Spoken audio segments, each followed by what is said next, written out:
স্বপ্নেও ভাবিনি যে কুম্ভে গিয়ে আমি এই পরিস্থিতি বা এই রকম জায়গায় আমাকে বসবাস করতে হবে বা রাত কাটাতে হবে। যাক, ট্রেন থেকে নেমে গেছি আর খুবই আনন্দে ছিলাম যে ট্রেন থেকে নেমেই এবার যাবো হচ্ছে প্রয়াগরাজে স্নান করতে, মহাকুম্ভে। তো ওখান থেকে টোটো ভাড়া নিয়েছিল 30 টাকা করে স্টেশন থেকে। এই একটা চড়াইয়ের মধ্যে ছেড়ে দিয়েছিল, এখান থেকে আমাদেরকে হেঁটে যেতে হবে 7 কিলোমিটার। আর যেহেতু এখন যোগ রয়েছে ওর জন্য টোটো অটো বন্ধ করে দিয়েছে। আর এখানে এই ছোট্ট পপিকে দেখতে পেলাম, আর ওরা চা খাচ্ছিলো বলে আমি পপিটাকে বিস্কুট খাওয়াচ্ছিলাম। তার সাথে সাথে আপনার সাথে অনেক কিছু বলছিলাম, কিন্তু যেহেতু এত আওয়াজ বলে কিছু শোনা যাচ্ছিল না।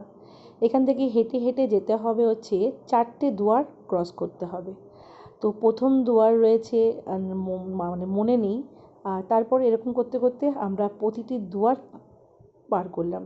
আর মানুষের সমাগম তো দেখতেই পাচ্ছেন, প্রচুর প্রচুর প্রচুর মানুষের ভিড়।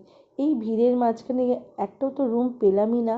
আচ্ছা, তার আগে বলে দিই এখানটাতে সঙ্গম ত্রিবেদী ঘাট এটাকেই বলে। আচ্ছা, যে জায়গায় আমরা রাত কাটিয়েছিলাম সেটা হচ্ছে এই জায়গায়।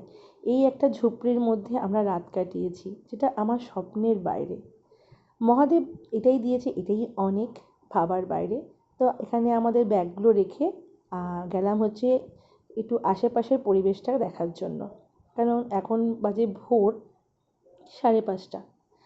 আর এখানে দেখুন, চারিদিকটা দেখাচ্ছি আপনাদেরকে যে আমি কোন জায়গায় রাত কাটিয়েছি। তো আপনারা যখনই যাবেন কুম্ভেতে, কোনো যোগে যাবেন না, গেলে এমনি দিনে যান। চলুন, হর হর মহাদেব।